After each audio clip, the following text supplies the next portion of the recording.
Hi guys! Magandang gabi! Welcome back po dito sa Gandara SRU channel for Showbiz Update. Andito na naman nga po akong muli nagbabalik. Ang nagmamaganda po ninyong kachismosang Kim Pao. Wala na nga pong iba si Gandara upang magatid sa inyo ng latest update and fresh happenings patungkol kina Kim Chiu and Paolo Avellino. And para sa gabing ito, so ayan, mga bagay-bagay patungkol kina Kim and Paolo ang ating pag-uusapan dahil alam ko namang sobrang miss nyo na sila. Huwag kayong mag-alala, makikita ulit natin sila na magkasama sa mga events. Ayan, ang sure natin dahil nga may mga event po sina Kim and Paolo. Anyway, about naman nga sa ating topic, tungkol nga po ito sa kanilang taping ng The Alibay. Huy, grabe naman nga yung na-isplok hinggil sa Kim Pao. So, ganun talaga sila, no? What you see is what you get. Anyway, bago po tayo mag-start sa mga hindi pa nakaka-subscribe dito sa ating channel, pakiclick lang po tayo na subscribe button natin at notification bell na nariyan po sa baba para mag-updated po kayo at ma-notify tuwing may bago tayong chika at balita hinggil sa Kim Pao. Basta po mga balita na may kinalaman, kina Kim Chiu and Paolo Avellino, sagot na natin yan.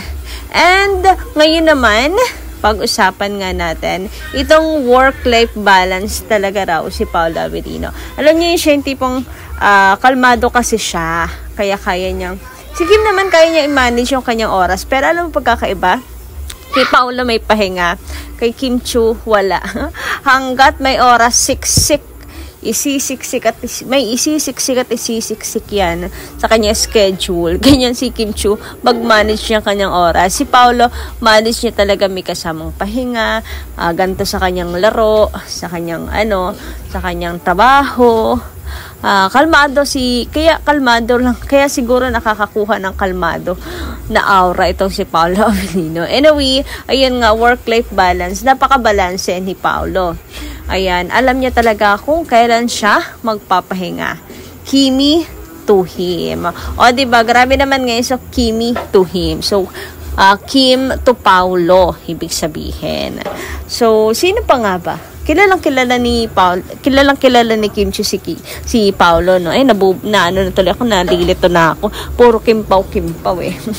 Ayan, kilalang kilala talaga ni Kim Chiu si Paolo. Ano po?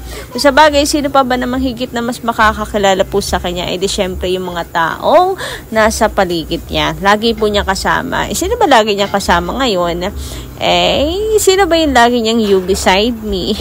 Yung magja-jogging kasama, workout magkasama, lakad lang magkasama, takbo, biking, sa trabaho, may hatid sundo, hindi, pagpunta sa pagtambay sa sa work ni Kimi, grabe nga naman yan. So you always beside me kasi nga ang Kim Pao. So paano hindi niya makikilala si Paolo ng malalim, 'di ba? Kasama hanggang sa pagtulog. Hoy, hindi.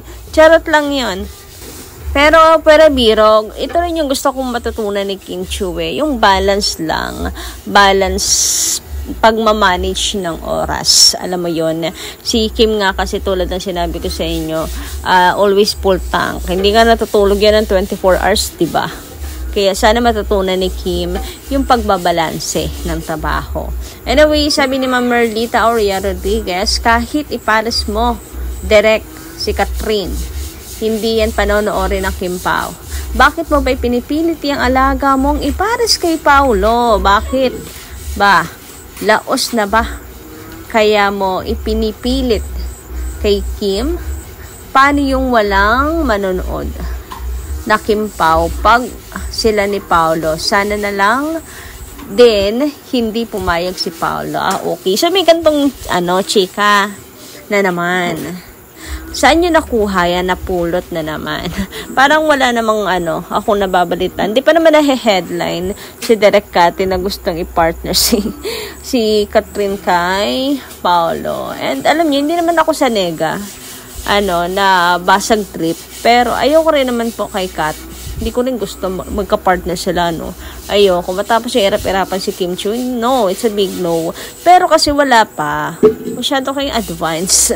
Wala namang hindi pa naman na headline. Bakit na-drag yung pangalan ni Derek Cathy dito? Nakita nyo namang nandun siya for the support din sa May Love Will Make You Disappear, hindi ba? So, hindi pa po na-headline. Wala pa. Malaking usapin yan pa nagkataon. Hoy, Kim, Paolo and Catherine, why not? Mga ganyan-ganyan ng mga netizens. Pero wala pa naman. Wala pa naman po sa ngayon. So, wag nyo na lang paingayin at baka maisipan pa. Yun na lang. Wag nyo nang paingayin at pag-usapan para hindi na maisipan pang ipag-partner yung dalawa. Sus ko, Paolo, sana naman ngayon wag kang pumayag. Pero pangarap din ni Paolo makatrabaho yan si Kat, eh. Di ba? Pangarap din niya yung makatrabaho. Pero, nawa, sus ko. Sana mapanood mo ang video. Sana mapanood mo ang video ng pag-irap. Pag-irap kay Kim. Naku, pati ikaw, hindi mo gugustuhin. Hindi mo gugustuhin mapanood. Sabi naman dito ni Rosemary Chan, Miss Gandara, si Pao nagsimulang hindi na uminom last year in December.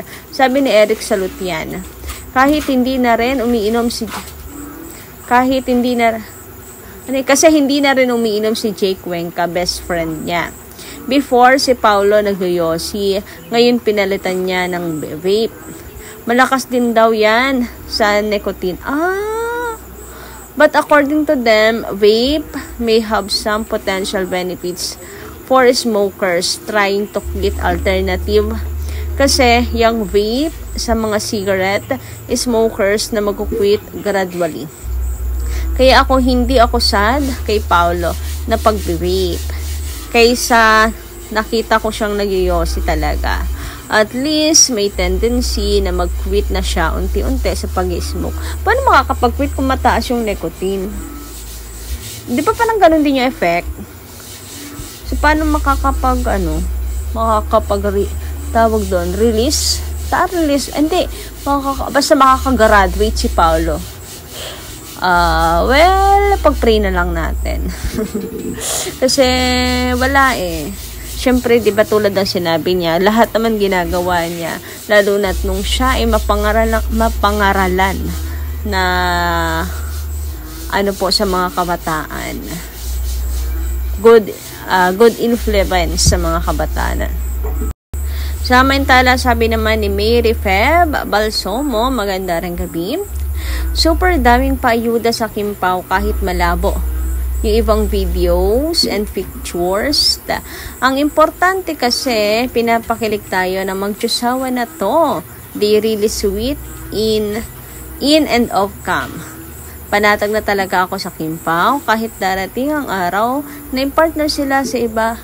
Ang importante sila na in the real, the super power couple. Huy, Madam Mary Feb, parehas tayo ng mindset, Alam natin darating ngayong panahon na yun na napapare sila sa iba.